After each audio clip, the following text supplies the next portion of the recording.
E o SAP está de volta!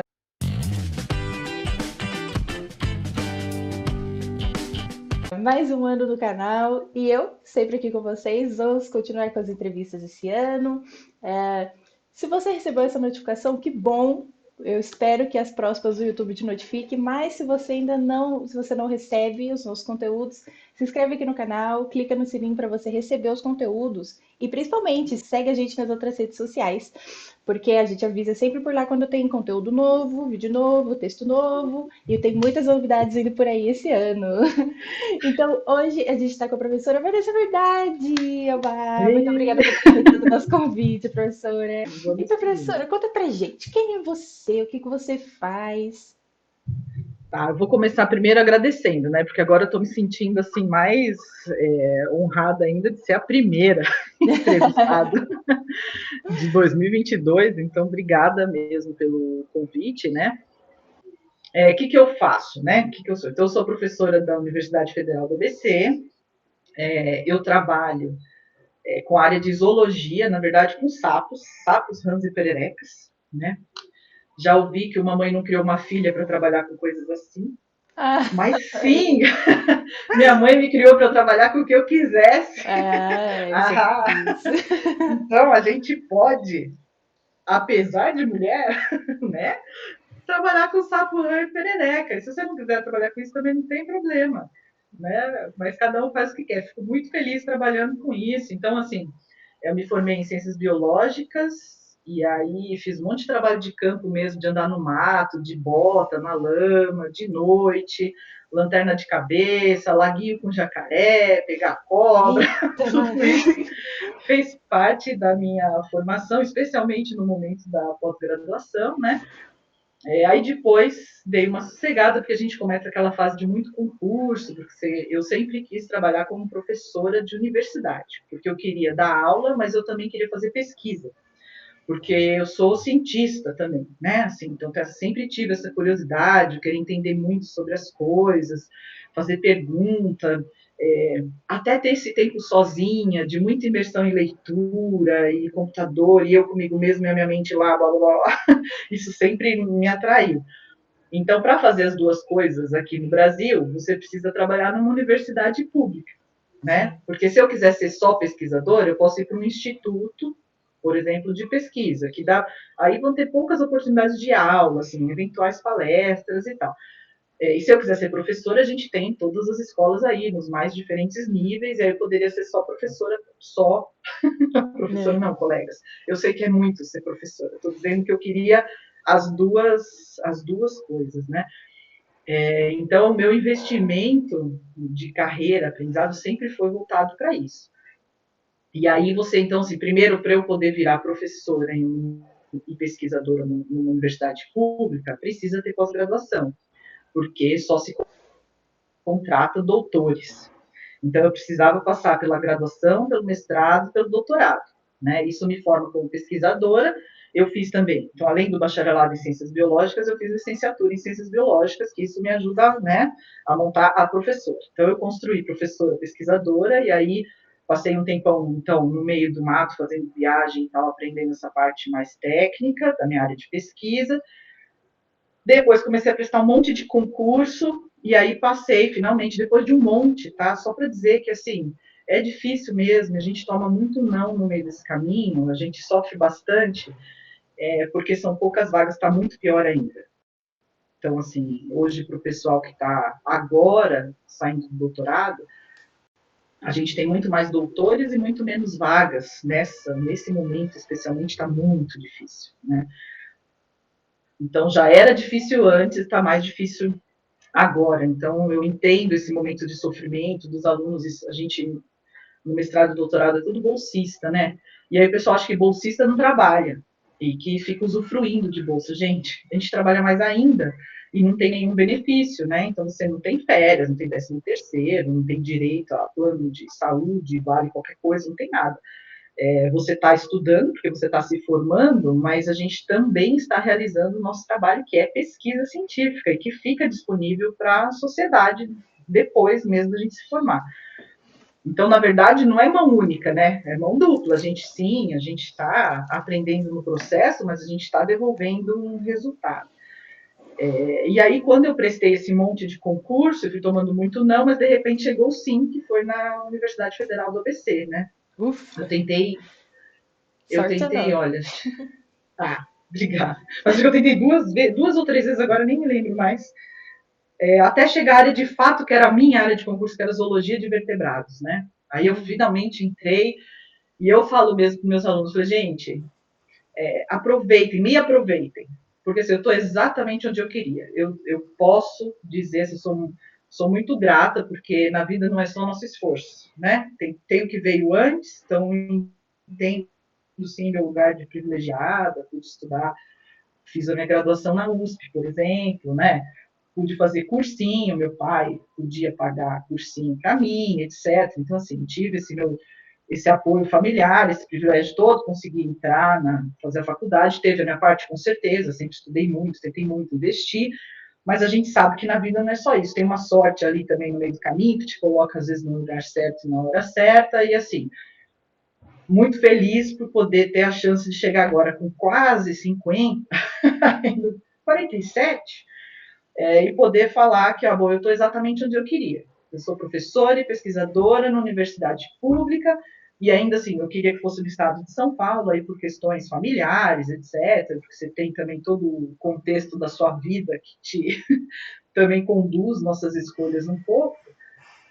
E aí estou aqui. Depois que eu entrei na universidade, além de professora, pesquisadora, eu virei mãe da Rafa, que nasceu um ano depois que eu tinha entrado na universidade, então isso também trouxe, assim, aí outro universo também, né? Uma outra realidade. Você realmente se transforma.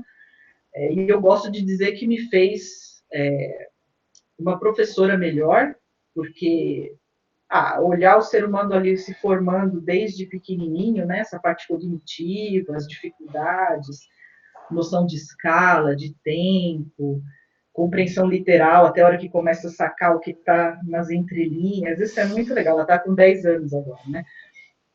Então, isso é bem interessante, assim. Aí eu acho que me ajudou, né, a como transmitir informação para alguém que ainda não tem aquela maturidade. Então, isso foi muito legal.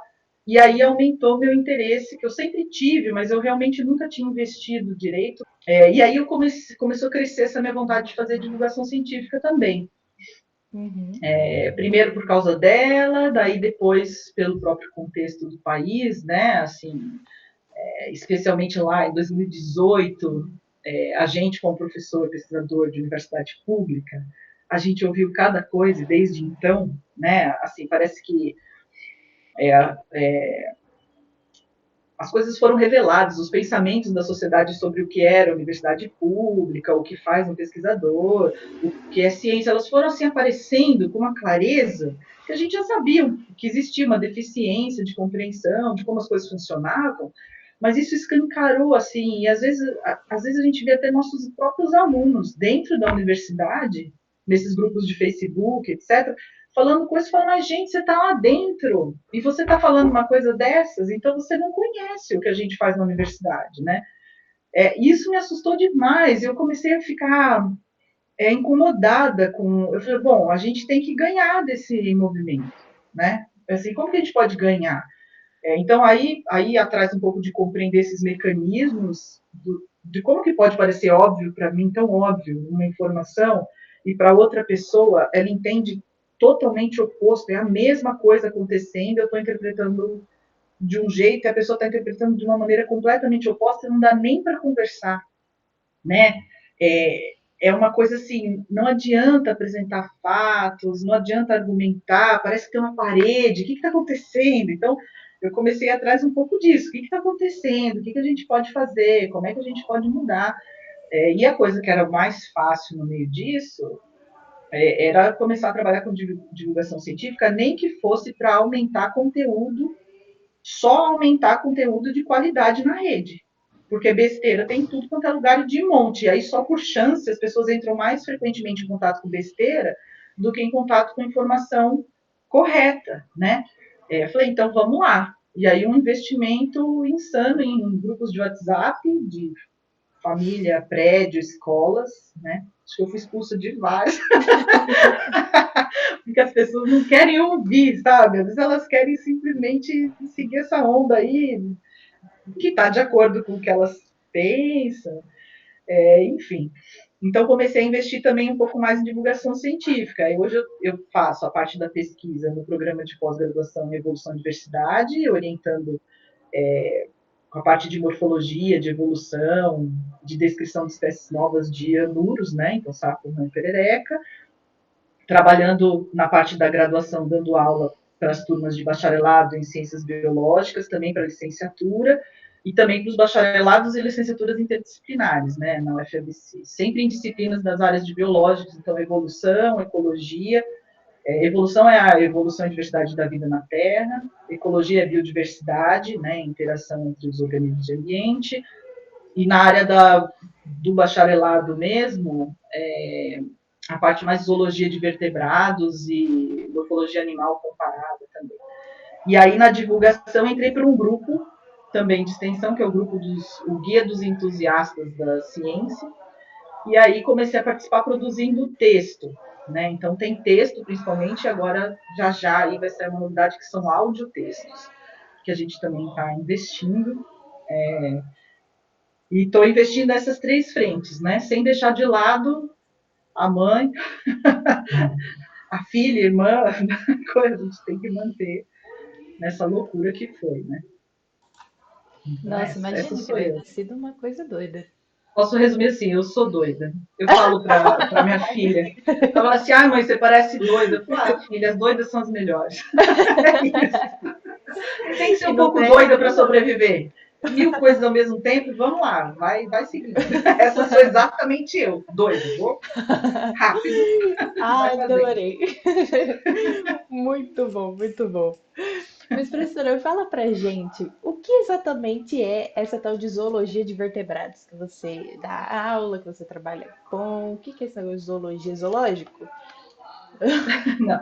Quando a gente fala zoologia, eu posso traduzir isso como estudo dos bichos, né? Então Ah, poderia ser, então estudo dos bichos, mas estudo do bicho não é só olhar para ele, então não é só zoológico. A gente divide os bichos, né, no que seriam os invertebrados, que são esses, né, que tem, eu falo assim, tem casquinha para fora. Então, aranha, formiga, barata, tem aqueles que nem tem casquinha, sei lá, água-viva, né, que são os invertebrados. Então, as partes duras do corpo são externos, né, praticamente. Então, eu não trabalho com esses. Eu brinco que esses são comida dos que eu trabalho. Então, eles estão lá de cá. Aí eu trabalho com os vertebrados. Vertebrados são aqueles animais que têm um esqueleto dentro do corpo, né? E aí a gente vai falar de peixes de maneira geral, ampla, aí os anfíbios, que são sapos, rãs, pererecas, e tem lá umas cobras cegas e salamandras que não ocorrem. Tem umas 3 ou 4 que ocorrem aqui no Brasil, então o pessoal da Amazônia conhece, mas das outras áreas normalmente não conhece. E aí a gente tem, né, serpentes, tem as tartarugas, tem crocodilos, então, o que a gente chama de répteis, que hoje em dia inclui as aves também. Então, são as aves, os crocodilos, as tartarugas, os lagartos, as serpentes, e depois mamíferos também. Então, esses são os vertebrados. Aí a gente vai fechando vertebrados terrestres. Entre os vertebrados terrestres, historicamente, a gente divide o estudo desses animais em mamíferos, que somos nós. Então, o pessoal chama de fofozoa, que a gente é fofo. A gente tem bochecha, pelinhos fofinhos, gordura na pele. Essa parte a gente, ser humano, não gosta, mas é o que faz a gente adorar mamífero. É quentinho e fofinho, aquele barrigão, pelinho. Por isso que a gente gosta. Aperta isso, mamífero. Aí tem as aves lindas, maravilhosas, voam, cantam, etc. Aí tinha o resto, que a gente chama de herpetofauna, que era tido assim, é a fauna que rasteja, é a fauna que está lá em brejo, em pântano, etc. Então, todos os outros grupos, que eram os crocodilos, as tartarugas, serpentes, lagartos, os sapos, as pererecas, são herpetofauna. Normalmente, eles são estudados em conjunto. Porque se eu vou andar no mato de noite e vou lá para o charco, eu acho todos eles juntos, a maioria noturna e tal, então a gente acha tudo junto. Então, eu posso me intitular herpetóloga, porque eu estudo esses seres que rastejam, né? Mas eles são muito diferentes. Então, eles só estão agrupados aí porque eles não são mamíferos e nem aves. E aí todo mundo jogou isso lá, e é de noite, ninguém quer andar lá, e charco, pé molhado, essas coisas, então ficou como herpetofauna. E como essas são muito diferentes, é comum que dentro da herpetofauna a gente escolha, né, grupos de pesquisa em que a gente se especializa. E aí eu me especializei nos anuros, que são sapos, rãs e pererecas. E aí trabalho, o que é o nosso trabalho? Aí o trabalho de um zoólogo, na verdade. Então a gente precisa conhecer esses animais. Para conhecer, a primeira coisa é identificar. Então, quais são? Né? Qual é a cara desses animais? Depois, quantos tem? Né? Então, quantas espécies, por exemplo, eu consigo reconhecer? Como que eu reconheço? Onde que elas são encontradas? O que elas fazem, né? Então, se elas são encontradas em cima da árvore, dentro do laguinho, como que é a reprodução? Então, elas têm filhotes, mas esses filhotes como? Bota ovo, todo mundo bota ovo nesse caso, sim. Quer dizer, a maioria, sempre tem lá uma exceção. Aí, no caso dos sapos e pererecas, tem o girininho, né, que é a fase aquática, que a maioria das espécies tem, mas tem uns que não tem. Então, a gente começa a pesquisar essas particularidades, quem são, onde que está, e aí você começa até a restringir sua área de atuação. Então, assim, eu trabalho com anuros, mas principalmente com grupos da Mata Atlântica, porque, assim, tem muitas espécies, eu não consigo virar especialista em tudo. Então, a gente vai, né, estreitando e focando o nosso conhecimento. Então, eu trabalho assim, tentando conhecer, descrever esses animais, a morfologia, que é a aparência que eles têm externa e também interna. Então, eu gosto de trabalhar com músculo, com osso, depois a gente estudando, assim, comparando o que a gente vê por fora e o que vê dentro do corpo desses animais, a gente comparando, a gente tem metodologias que podem ajudar a gente a estabelecer quem que é mais próximo de quem, parente, assim, mais próximo. Então, quem que é o irmão, quem que é o primo, quem que está lá longe. E aí a gente tenta classificar, então, esses organismos.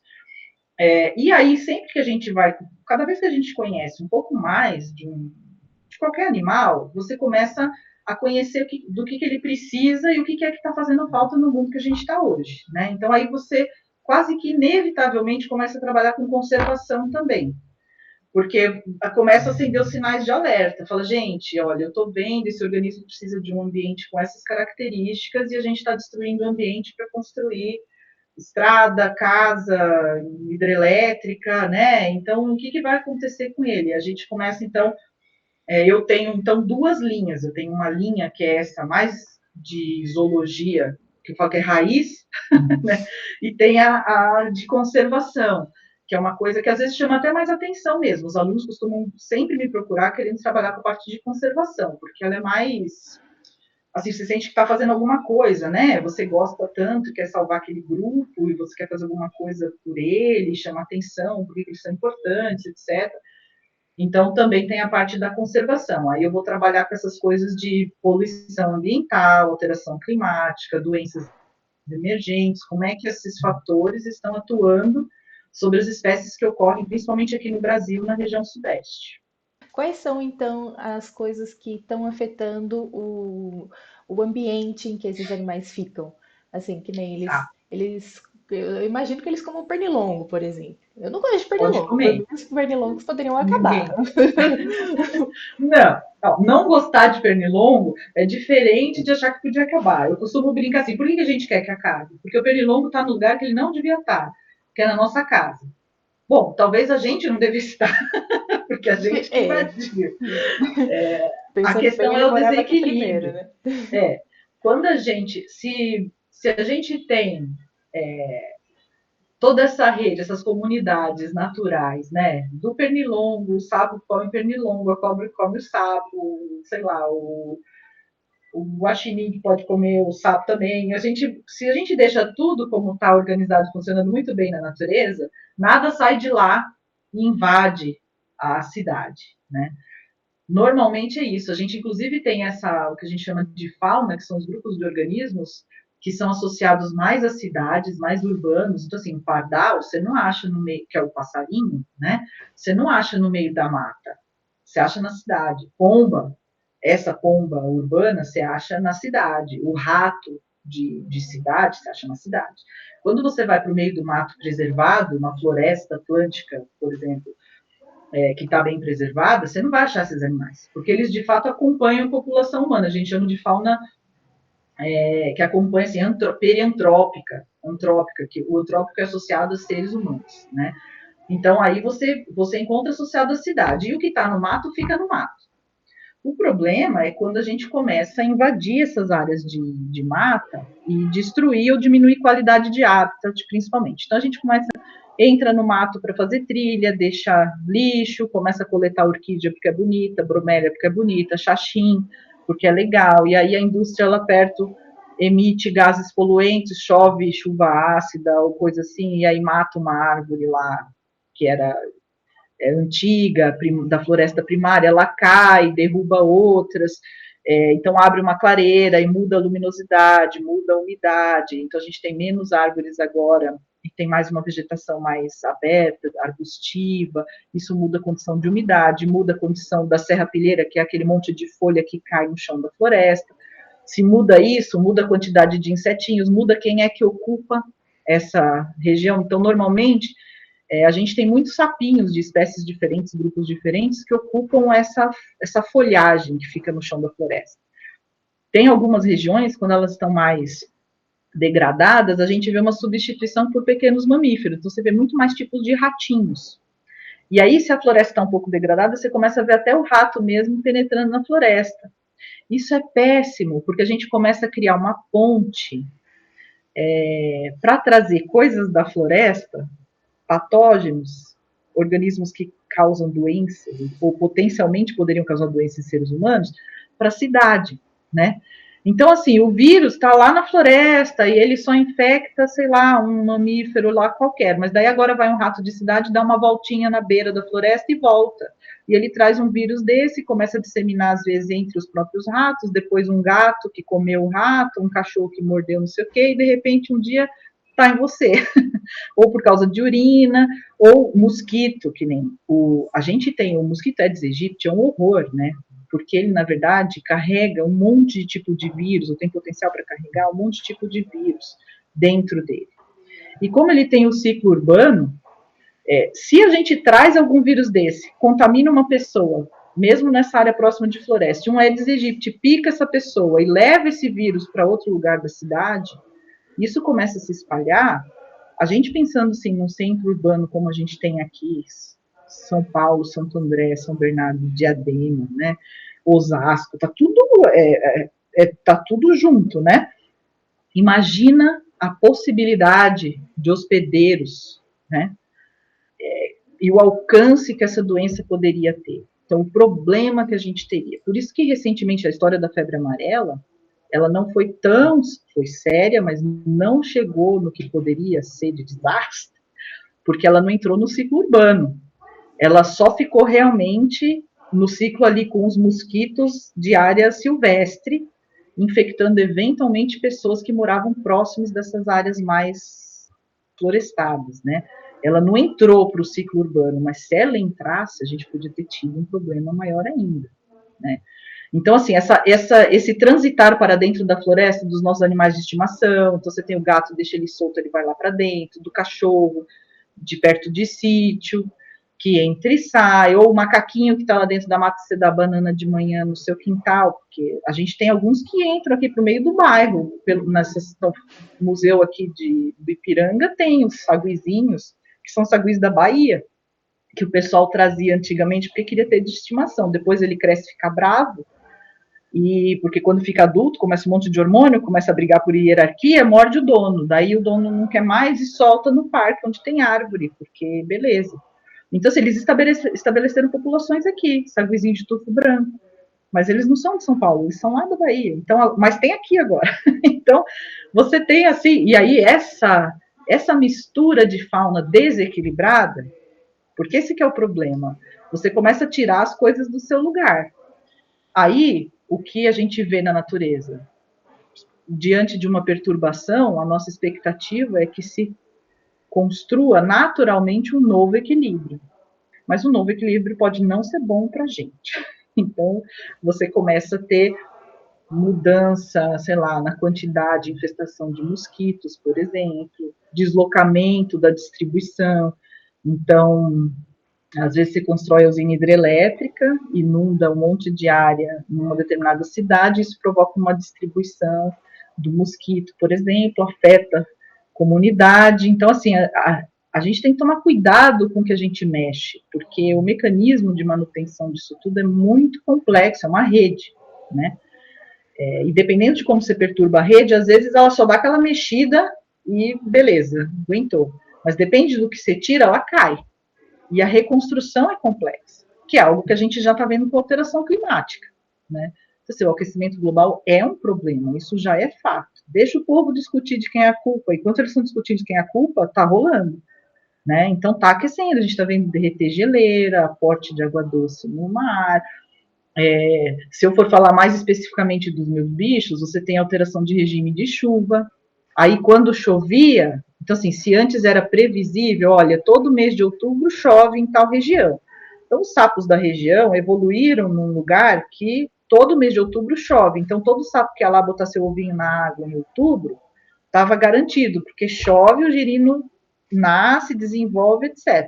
Então isso está dentro dele. Nesse ano ele vai lá botar o ovinho em outubro, porque isso foi herdado. Mas daí não chove mais, porque agora, sei lá, derrubaram a mata lá do lado, aquele corpo d'água não aguenta mais, ou precisa de muito mais chuva para encher e permanecer. Então, chove, ele põe lá o ovo dele, mas daí seca, porque não chove a mesma quantidade, e aí mortalidade de todos os ovos, por exemplo, não tem o jovem na população, porque o investimento foi todo embora, né?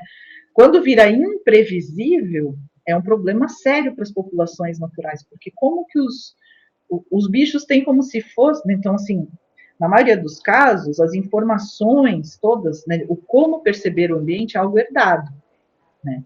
Então, ou já é certo, ou é a partir de variação de luminosidade, pressão atmosférica, etc. Se isso deixa de ser informativo para aquilo que é necessário, então, assim, qual é o momento ideal para reproduzir? Isso deixa de ser informativo, não é mais confiável, a gente tem perdas enormes. Então, você tem algumas populações sofrendo com a alteração climática, ou no caso do sapo, fica muito seco. Então, agora começa a ter muitos dias sem chuva, nenhuma. Se fica seco assim, ele não sai do esconderijo dele, porque a pele é permeável, ele perde muita água, ele fica lá quietinho. Mas se ele ficar quietinho, ele não come. Então, tem menos aporte de energia que poderia ser usada para, por exemplo, aumentar o número de ovos, né? Ou fecundar o maior número de fêmeas, porque o sapo vai lá ficar cantando, chamando fêmea, mas se ele estiver fraco, magro, ele vai cantar meio sem vontade, né? Assim, porque não tem tanta energia disponível. Então, o efeito pode ser enorme. A gente tem observado problemas. A causa principal atual é destruição de hábitat. Aquela básica mesmo. Eu derrubei floresta para criar gado, para plantar soja. Isso é a primeira causa de ameaça. A principal ameaça às populações naturais é essa. Depois a gente tem causas de amplo alcance. Poluição ambiental, química especialmente, então agrotóxicos, aumentou muito também o agrotóxico, isso vai para o lençol freático, tem uma permanência às vezes muito longa, pode gerar problemas hormonais, feminilização de sapinhos, por exemplo, o macho não vira macho, porque na água aquilo não permite, compete com o hormônio do sapinho, ele não se desenvolve macho, ele fica meio no meio do caminho, uma gônada bem esquisita, e ali não funciona, vamos dizer assim, como um macho direito, nem como fêmea. Então, a gente tem questões importantes que podem afetar doenças emergentes que começaram a surgir em vários grupos de organismos e afetar de maneira importante, causando declínio populacional. A gente está sofrendo um desses, né? No meio desse processo. Por quê? A gente está alterando, aproxima animal silvestre de população humana. Vive de uma maneira que está tudo interligado, porque você tem avião e tem tudo. Então, a gente rapidamente espalha coisas pelo mundo. E aí essas doenças estão ficando cada vez mais frequentes. Então, essas de ampla escala. E depois tem aquelas locais. Então, pressão de caça ou de coleta. ou para decoração. São vários grupos sofrendo, vários grupos ameaçados. A gente já está numa fase de extinção em massa, provocada por seres humanos. Ai, que triste, você chega num planeta lindo desse, e com essa capacidade incrível de transformação que a gente tem, de tecnologia, de transformar o ambiente como nenhum outro organismo tem, e ao invés de trabalhar isso para o bem, né, por ganância, por imediatismo, a gente começa a detonar. Imagina, isso tudo é vida que está aqui há milhões de anos no planeta. Os anfíbios surgiram aí há mais de 350 milhões de anos que eles estão aqui. A gente está aqui há muito menos tempo, nós vamos chegar e acabar com tudo. Então, antes de conhecer, né, acho triste. Mas é isso, nosso papel é blá, blá, blá, repetir e talvez criar. O resto é mais imediato, é mais naquele trabalho de formiguinha mesmo, que eu posso fazer no meu dia a dia. Parece muito pouquinho, mas como nós somos muitos, muita gente fazendo um pouquinho, vira um montão. Então, transmitir conhecimento, tomar decisões mais inteligentes, mesmo em uso de energia, né? Mesmo na nossa alimentação, então diminuir o consumo de carne, por exemplo. Você não precisa parar de comer carne, diminui um pouquinho. Uso de recursos mesmo, de energia, reciclar material, isso tudo é um pouquinho. Entender direito em quem que a gente está votando, a gente precisa falar nisso, porque você precisa hoje em dia de políticas públicas que estejam voltadas para a preservação do ambiente. A gente tem informações já científicas mostrando que se a gente preservar o ambiente, se a gente cuidar do bem-estar dos animais que a gente mesmo consome, isso traz maior qualidade de vida para seres humanos. Então a gente continua pensando na gente. Se a gente cuidar do ambiente e dos animais que a gente consome, ainda assim a gente está cuidando da gente. Né? Não é uma coisa de altruísmo, de não, agora eu vou cuidar e a gente ficou em segundo plano, porque é difícil para algumas pessoas entender que a gente pode ser importante igual. Né? Mas ainda assim a gente não vai ser igual, a gente vai continuar cuidando da gente. Isso é muito claro. O mundo mais igual, né? O mundo mais assim, melhor preservado, ele também é mais igual, inclusive economicamente, socioeconomicamente, porque quem sofre de verdade com seca, né, com essas alterações climáticas, falta de alimento, falta de água, falta de saneamento, etc., é a população desfavorecida. E não é legal viver num mundo em que você tem as pessoas que não têm o mínimo. Como você pode ser feliz se tem um colega lá do seu lado que não tem nem comida, nem água, né? As pessoas só conseguem fazer isso quando elas param de olhar. Então, assim, a finge que não existe, a gente segue a vida aqui. Mas existe, né? E a gente tem... Então, acho que é isso. Acho que o papel é isso. Quando eu penso que eu sou professora, eu acho que é esse meu papel. Eu tenho a chance de falar com meus alunos assim, falo, gente, eu tenho a sorte de poder ter, naquele momento ainda que era presencial, agora isso aumentou mais ainda, né? Assim, potencialmente, pelo menos. Eu dava aulas às vezes para 100, turmas de 100 alunos, mais ou menos. Então, eram 200 alunos por dia. Falei que eram obrigados a me ouvir. Então, se eles estavam lá meio obrigados, então, tudo bem. Mas olha só a minha audiência. Assim, nesses 10 anos que eu dei aula, a cada 3 meses eu tinha 200 pessoas diferentes, para as quais eu podia, tinha chance de contar com mais detalhes isso que eu estou falando aqui. Assim, se um ou dois, de repente, começar a olhar para o mundo de uma maneira diferente, nossa, que bom, né? E aí é isso. Então a gente mostra com conteúdo, a gente mostra com pensamento crítico, olhar crítico, ensinando que cada um tem olhar crítico diante da informação. Eu acho que a ciência traz muito isso. Então, se a gente ensina a ciência, ensina o olhar científico para as coisas, as pessoas conseguem perceber o que é fake news, por exemplo, e o que tem coerência. Né? Então, isso parte de interpretação de texto e depois interpretação de coerência de conteúdo, saber pesquisar a fonte. Então, vai do saber científico, vai do conteúdo de fato, aí para aquelas áreas mais específicas, e o exemplo, né? A gente tenta mostrar, aproximar das pessoas, porque a gente viu uma coisa dessa também, esses cientistas aí, como se fosse uma classe é forte. Assim, eu sou cientista. A pessoa que me encontra no corredor de manhã aqui, que eu vou descer no elevador, ela não me conhece. Eu sou cientista, aquele cientista que ela pode falar mal ou reclamar, né? Então, assim, qualquer um pode ser cientista. O ser cientista não é uma classe diferenciada de pessoas. É um aprendizado que te leva a olhar para o mundo de uma maneira específica, que é esse olhar científico, de pergunta, de teste, de questionar, né? Então é isso, eu acho que eu estou passando pela vida assim. Depois dessa pandemia, eu fiquei mais assim ainda. Menos preocupação com índices de produtividade e comecei a achar que essa coisa que ainda a gente não mede em índices, que não tem fatores, pode ser mais importante para mudar o mundo, né? Então, o que me deixa feliz na vida é vir um aluno e falar assim, professor, eu fui seu aluno, não sei de que turma, e aí agora eu trabalho não sei onde. Quando a pessoa falou isso, eu lembrei da aula que você deu sobre não sei o que. Eu falei, poxa, são anos, ele lembra do que eu falei, né? Isso é legal. Aquela tal história, você muda pessoas, porque somos nós que fazemos o mundo, né? Então, só, por favor, consciência, gente. Faça o mundo que você quer, para você e para o outro também. Fica melhor para todo mundo. Não adianta ficar reclamando, gente, a segurança está um horror. Mas é claro que está um horror, as pessoas estão passando fome, as pessoas não têm emprego. Quanto pior ficar, mais violento fica, naturalmente vai ficar assim, porque as pessoas não estão conseguindo o mínimo de recursos necessário para sobreviver. Isso gera revolta, gera mesmo violência, né? Então, bora mudar, por favor. Vamos mudar para melhorar, fazendo a nossa parte. É isso.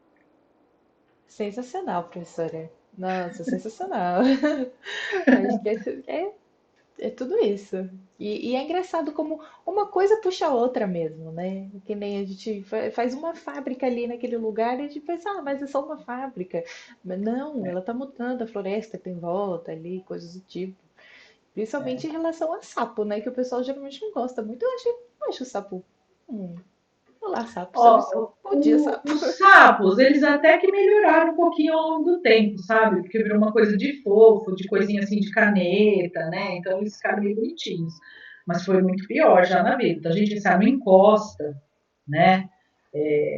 Mas eu sempre falo, quando tem às vezes o FABC para todos, aí eu levo uns sapos lá mortos já, né? Que estão em coleção. E aí, porque eu não vou ficar judiando o bicho vivo lá, todo mundo pegando, isso é muito estresse para ele, deixa ele quieto, sendo sapo. Mas para mostrar, então eu levo lá o bicho morto, aí o pessoal fala assim, não sei o quê, ou às vezes pega e fala assim, ele é gelado. Eu falo, você é mesmo? Ou será que você quer quente? Uh. Aí, você é isso, a gente tem que, eu falo, a gente tem que chacoalhar certezas, porque a gente constrói coisas na cabeça e a gente não pensa sobre isso, né? Então, assim, o sapo é gelado. Então, será que ele é gelado? O sapo, na verdade, não tem mecanismo para aquecer, né? O metabolismo para gerar calor interno nesse volume que a gente é capaz de gerar. Então, assim, não é que ele é gelado, ele tem a temperatura ambiente. Se tiver 25, 27 graus, ele tem 25, 27 graus. Quando eu pego na mão, parece gelado, mas porque eu sou quente, porque eu estou a 36, né? Então, as pessoas. Aí, quando você fala isso, dá aquele tan, calma, deixa eu pensar. E isso é divertido, né? Isso é divertido. Então, quando você traz informações que te tiram daquele lugar confortável. Eu tenho um primo que adora falar isso, até esse lugar da certeza é o pior lugar que existe, porque você está tão certo de estar certo, e é tão confortável achar que sabe tudo, que isso te deixa preso a esse lugar. E aí você está, na verdade, engessado ali, né? Essa é a pior posição que a gente pode ter. E como cientista, essa falta de certeza que te move, na verdade. Às vezes as pessoas vêm falar comigo assim, porque a ciência é a busca da verdade, né? Eu falo, não, na verdade, a ciência é a busca de perguntas. O que vai mudando é a pergunta. Você sempre responde uma, aparece mais meia dúzia. E isso que é bom, porque quando você acha que entendeu o negócio, ele te abre um outro universo. Calma, se isso é assim, então, por que isso é assado? E aí a gente vai brincar, trabalhando, se divertindo, respondendo perguntas em outras, né? Aspectos sempre tem o que trabalhar. sempre tem que trabalhar, porque o nosso mundo é extremamente complexo, né? Então, assim, essa abertura para, e se eu tiver errada a esse respeito, então, pelo menos ouvir argumento, buscar informação, novos fatos, será que mudou mesmo? Respeitar esse conhecimento construído, né? A gente aprende a fazer tudo isso com ciência. Então, a gente não tem que inventar tudo de novo do zero. Que nessa história, não, agora a Terra é plana. Jura? A essa altura do campeonato, gente, e tudo que já foi construído antes, que a gente já tem de conhecimento de teste, foi tudo um complô de quem? Foi a NASA? Mas o que a NASA ganha com Terra plana? Eu sei lá, mas enfim, a construção a gente tem que aprender a ler e enxergar o que tem de coerência na construção. Quando a gente aprende a fazer isso, é bem mais difícil você ser enganado no meio do processo. Você lê até um negócio que você não é da área, não entende bem, você fala assim, isso não está com uma cara, eu não sei por quê, mas não está parecendo que isso aqui faz sentido. Aí você vai perguntar para o colega que é da área, ele fala assim, não, está partindo de uma premissa não sei o quê, não, realmente não tem nada a ver. Porque a construção do pensamento é algo que a gente aprende, né? Isso falta muito, falta nas nossas escolas. Né? Por isso essa importância. Gente, olha que lindo, você tem a universidade pública formando professores com essa formação de ciência, que vão virar os professores dos nossos filhos, né? Isso é super importante. Quando você toma contato com como a escola ensina, você fica meio chocado, porque a gente é muito conteudista, a escola ensina a ficar aprendendo conteúdo. Então, assim, eu decorei a lei tal. Mas será que era para decorar? Não vale mais a pena você entender as implicações de determinada lei naquele contexto social? Isso será que não é mais importante do que eu saber se foi 1888 ou 1887? A pessoa faz o teste, foi 88, 87, 86, 85. Sei lá. Assim, isso procura no Google. Eu já falei isso outras vezes. Gente, Google, os sites de informação pura, você procura no Google. O papel de professor e o aprender não é a informação, é usar a informação. É entender aquela informação como parte de um contexto. Aí você aprendeu a usar. Aí você aprendeu a ler. Eu falo para minha filha que está passando aí pela fase de alfabetização, eu falo só, ler não é repetir palavras. Isso é só a primeira fase. Saber o que cada desenho lá de letra, que som que ele tem e o que significa aquela palavra. Ler é muito mais do que isso. Ler é entender o que está sendo dito e perceber se o que está sendo dito faz sentido. Com aí o que você tem no próprio texto, na sequência, o que você tem de contexto seu, de construção de conhecimento, né? Então, isso é extremamente complexo. E a gente não ensina assim. A gente ensina, complete a lacuna, coloque o X, verdadeiro ou falso, e não a essência, o brincar de escala, sabe? Essa coisa de perceber mudança de olhar. Como que eu posso descrever o mundo? Será que o mundo do elefante é igual ao mundo da Joaninha? É tão diferente, não só porque eles moram em outros lugares, olha essa escala de tamanho. E se eu piorar e for para a bactéria? Né? Até para a gente é difícil brincar para uma escala de tamanho de uma bactéria e do elefante e o universo. Que eu nem fui para lá porque eu não sou física. Eu parei na Terra. Mas, assim, olha que escala de tempo. Quando eu falo há 2 bilhões de anos, 2 bilhões de anos, quanto é isso, né? Então, imagina, se eu colocar nesse lugar tempo de geração de X anos, tantos milhões de anos, olha quanto tempo deu para ter quantos filhos, né? Quantas gerações. O que acontece nessa escala temporal é completamente diferente do que eu falar dessa geração. Né? Eu, meu pai, meu avô. E a gente não treina muito fazer isso. E aí, quando a gente tem esse choque, eu gosto de me divirto chocando. Minhas primeiras aulas são sempre com informações que a gente não vê por aí, né? Assim, fácil, em livro.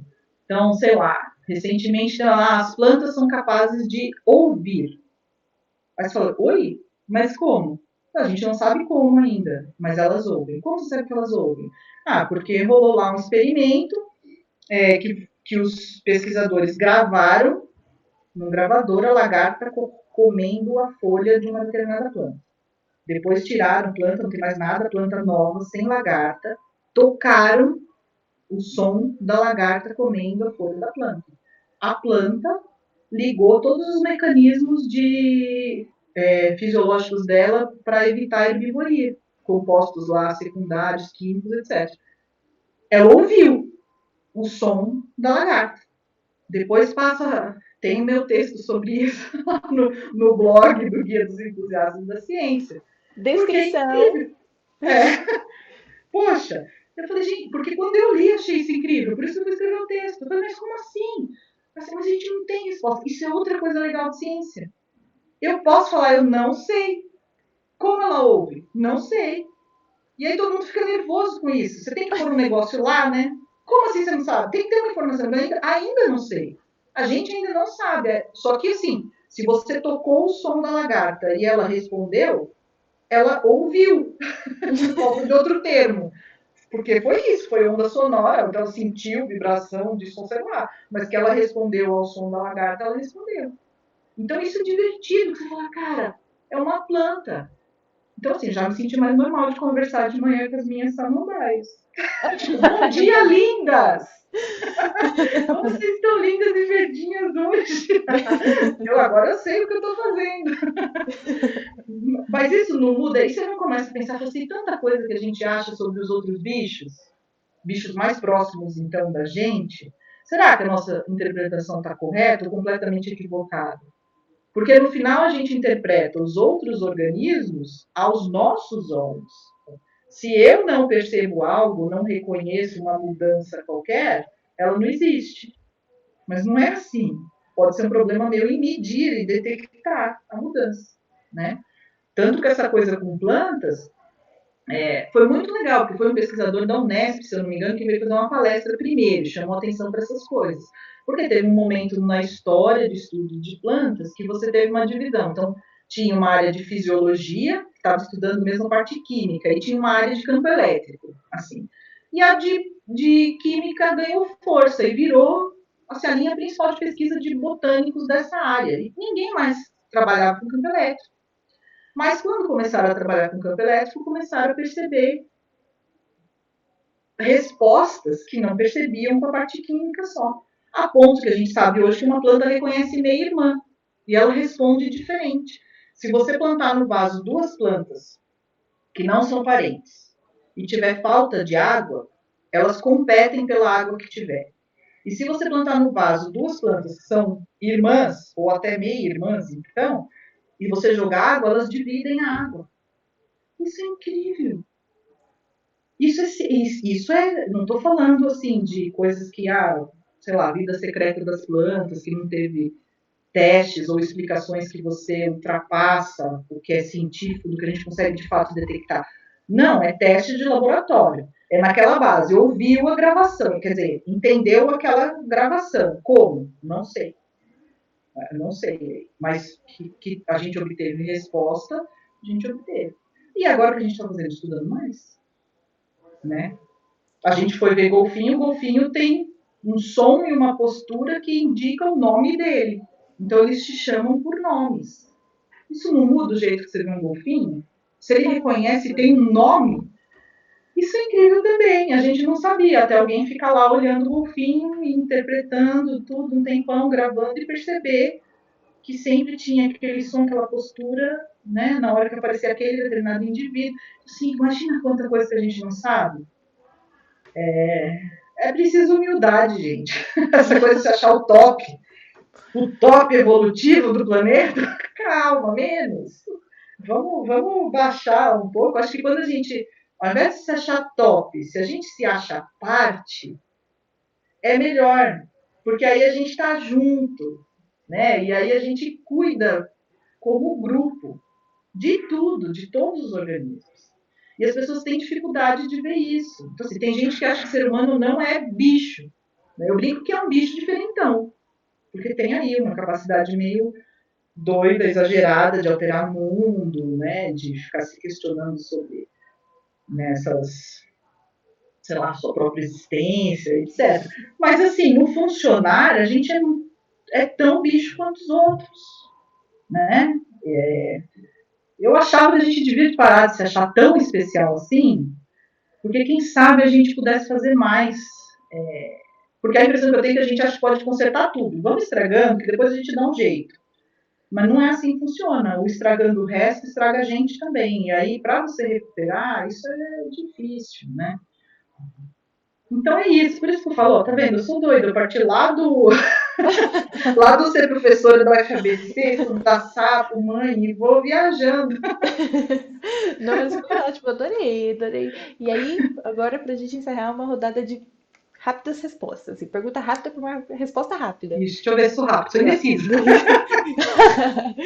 Três curiosidades, tipo essa dos golfinhos e das plantas que você falou, que você geralmente fala na aula, que a gente não faz ideia. Eu não sei, eu acho que eu falei as duas melhores. Ah, Tem então essa coisa dos grandes macacos conseguirem falar em linguagem de sinais e passar até umas 500 palavras para o seu filhote. Então, isso é transmissão de linguagem, de sinais. Deixa eu ver. Tem essas coisas de produção, por exemplo, produção de substâncias químicas, seja em peçonha de serpente ou na pele de sapo, que são remédios que a gente usa, às vezes, no dia a dia. Então, tem anticoncepcional, que é feito de substâncias de pele de sapo, tem remédio para pressão captopril, que é feito de um dos elementos de peçonha de serpente. Então, tá ali, que mais? Eu não lembro mais uma, acho que as duas principais que eu consigo me lembrar, essas que eu mais gosto, são do golfinho e da planta. ah, são ótimas. Então, eu gastei antes. Mas então, o projeto de extensão que você tá coordenando, você está participando, como é que é? Então, eu estou participando. Quem coordena é a professora Paula Almeida de Mello, né? Então, ela que é a coordenadora. E aí a gente tem um grupão de docentes que participam do GEC, né? Que é Grupo dos Entusiastas da Entusiastas da Ciência. ciência. Era isso que eu ia perguntar. O nome para a gente seguir e Isso. botar aqui embaixo na descrição para você ir lá verificar também. Você consegue se achar pela página na UFABC. Se você entrar lá também pelo UFABC Divulga Ciência, tem o link, a gente fala para o GEC, que é GEC, você consegue achar. Né? Aham. E aí tem, desde o projeto começou em 2018. Eu entrei no fim de 2018, começou no meados de 2018, entrei mais para o final, e assim, adorei aí. Aí eu comecei, publiquei mais de 20 textos desde então. Então, sempre que eu leio alguma coisa que me dá aquela vontade de contar para os outros, eu vou lá e escrevo. E aí, por fim, professora, como última pergunta, você tem algum conselho para as pessoas que estão começando mais ou menos com esse sonho que nem você estava lá no começo? Então, estar na graduação, vai começar a fazer uma pós-graduação, vou dar aula, vou fazer pesquisa, posso fazer os dois, ou posso fazer só um deles? Como é que você acha que tem um conselho para essas pessoas? Eu acho que o principal é persistir, sabe? Se você gosta, se te diverte, se o que você está fazendo está te trazendo esse senso de realização, insista, está difícil. Acho que é importante você ter um olhar de que o problema não é seu. Então, assim, você vai lá e faz a sua parte. Isso é o que você pode fazer. Fora isso, você não controla. Aí é o contexto, né? Então, assim, a sua parte você vai, planeja, estuda, conversa com as pessoas, tenta investir seu tempo, de fato, construindo um currículo de uma maneira mais madura já, sabendo o que é importante para a área, fazendo cursos, e vai tentando. O resto, aí é isso, é a vida meio que vai trazendo, né? Eu sempre achei, assim, na minha filosofia de vida, eu acho que a gente tem espaço. Quando a gente constrói desse jeito, os espaços aparecem, sabe? Às vezes não é aquele que você estava querendo, né? Que você cria lá uma expectativa que você quer chegar em tal lugar, e a vida começa a te empurrar para um outro lado. Às vezes você fica resistindo tanto, quando você percebe, você deixa fluir, segue, é tão melhor, né? Você conhece uma outra oportunidade e tal. Então, um pouco assim, eu acho que a gente não tem muito outra opção nessa vida. Você faz a sua parte. E aí o resto depende do contexto que você está. O que eu acho que é principal, assim, tomou um não. Tá chateado, ninguém gosta. Tomei vários, né? A gente toma vários todo dia ainda. E as pessoas são meio cruéis, especialmente quando existe anonimato, né? E pesquisador trabalha muito com essa coisa de avaliação de projeto, revisão por pares é anônima, né? Aí as pessoas batem sem dó, sabe? Elas falam coisas absurdas, é difícil ouvir, porque você tá lá e cara, eu tenho 50 anos, eu sou pesquisadora de uma universidade, eu escrevi um projeto e a pessoa vem e fala isso para mim, como se eu não soubesse nada, como se fosse, assim, é um desrespeito à construção que você fez. Mas isso, normalmente, acho que a gente tem que incorporar que é mais um problema dela que está de mal com a vida e não seu. Então, assim, ok, filtra, perceba a crítica que te cabe, porque a gente também não pode achar que a gente é boa e que todo mundo só não gosta da gente, né? Então, tem lá a parte que você pode melhorar. Olha para isso de uma maneira muito racional, mas pode fazer isso depois da parte emocional. Então, só vou contar como eu faço. Recebo, fico pé da vida, me irrita, xingo, fico contrariada e passo aquele dia remoendo aquela coisa, processando tal. E aí, então, deixa essa. Eu passo por essa coisa emocional. Raiva, não sei o quê, deixei sair, beleza. Amanhã eu sento aqui, agora já saiu a parte emocional, vou ler racionalmente, então eu pulo a parte que eu já me irritei. Agora não é mais hora de irritar, eu vou na parte racional, faz o que você pode, tenta de novo. Se tem uma coisa que dá certo nessa vida, é você ser persistente. A pessoa chata. A minha fama na família é essa. Eu só penso uma pessoa que, enquanto eu quiser, eu vou todo dia tentar, eu vou cair, eu vou levantar. Eu vou cair, eu vou levantar. Tipo, vai assistir Rock Balboa, é uma boa. Nossa, muito bom. Vai assistir Rock 1, 2, 3, 4, 5 milhões, que eu não sei mais quantos tem. Ah, tem Você vários. assiste lá e vai lá, vai no. O pessoal fala, no sangue no olho, levanta e segue. Você não se deixa bater pelo que os outros estão falando. E isso, assim, enquanto você continuar se divertindo e se autorrealizando, fazendo o que você está fazendo. Ah, acabou isso, não aguento mais, o negócio está me estressando, está ficando chato, estou sofrendo. Ok também. Muda. Quem disse que era proibido, que você tem que continuar achando a mesma coisa desde sempre na sua vida? Porque é o caminho que te ensina, né? Então, às vezes, enquanto você quer chegar lá, você vai aprendendo no caminho e às vezes você não quer mais. Isso não chama desistir, chama mudar de ideia. Não tem problema. Deixa, vai ter gente que vai achar que você desistiu, mas e daí? Desde que você tome a decisão. Uma coisa é você continuar querendo e, e desistir mesmo. Né? Tipo, eu continuo querendo, e vai ficar sofrendo por aquele negócio. Aí o meu conselho é, se você estiver cansado, descanse. Isso é diferente de desistir. Depois você volta a tentar de novo. E, tempo a gente tem, sempre é tempo. Deixa, vai seguindo. Eu falo, olha no relógio e vê quanto tempo demora para passar 1 minuto. Fica lá olhando. A gente tem tempo nessa vida. Tenta de novo. Descansa, tenta de novo. Não vai ser isso que vai te segurar.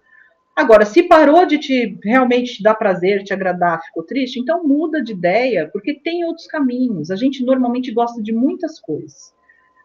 O que a gente faz é que às vezes a gente não se permite, porque a gente fixou a ideia. O negócio de fixar é ruim, esteja sempre aberto. Né? Vai seguindo lá seu caminho, mas dá uma olhadinha, de repente tem outra coisa que naquela hora está fluindo melhor e segue, né? Eu tenho certeza que vocês também vão encontrar pessoas no caminho que vão ajudar. Essas pessoas existem, sabe? Também tem que prestar atenção, porque tem as tóxicas, mas tem as que vão chegar lá e vão falar assim, não, bora, você só tá cansada, descansa, vamos lá, eu te ajudo. Assim, essas são boas de manter perto. Então, assim, cultivem essas e dispensem as outras, sabe? Aprender a perceber faz diferença. Que bom, então. Então, professora, muito obrigada pelo seu tempo, por ter dado assim, essas palavras incríveis aqui pra gente. Foi muito bom. Começamos o ano do jeito certo, hein, pessoal? Agora, muito mais conteúdo espero para vocês esse ano. A gente tem equipe nova. Se você não viu, vai lá conferir no Instagram, no Twitter. Se você ficou interessado também pelo Guia dos Entusiastas das Ciências, a gente vai deixar aqui embaixo o link para você acessar e conhecer o projeto. E até o próximo vídeo.